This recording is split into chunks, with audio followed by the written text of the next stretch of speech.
Okay, we have done our capacity and volume with our customary conversions.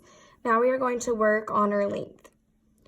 We are going to do inches to yards. This is going to be a multi-step conversion, but we've done this, we've practiced it, so I know that we're more than capable of doing it. We are going to figure out how many yards 36 inches equals.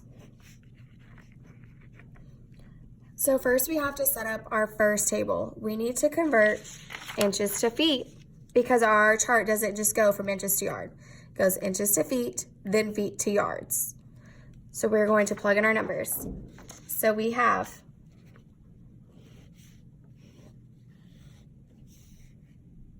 inches to feet first. We need to find our rule, then we need to plug in our numbers in our table. When we go from small to big, we divide. So our rule is going to be dividing by something. According to this, 12 inches is 1 foot. So I have my 12 inches and my 1 foot.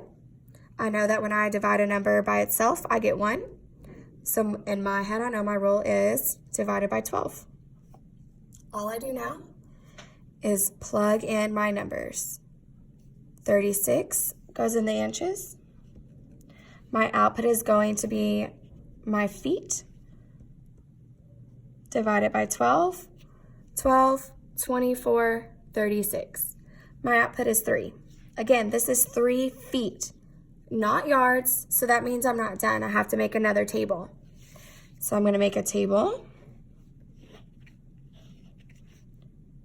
and it's going to be feet to yards.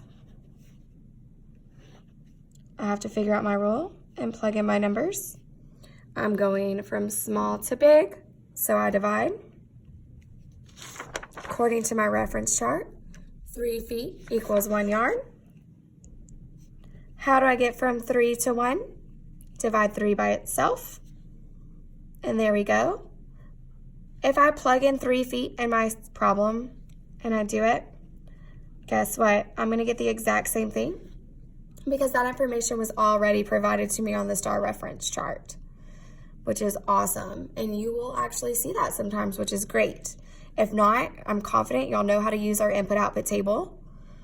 You know how to do multi-step. Just do not get tricked and think you are done here because this is feet and not yards. There's more than one step to this problem. So this tells me now that 36 inches equals 1 yard.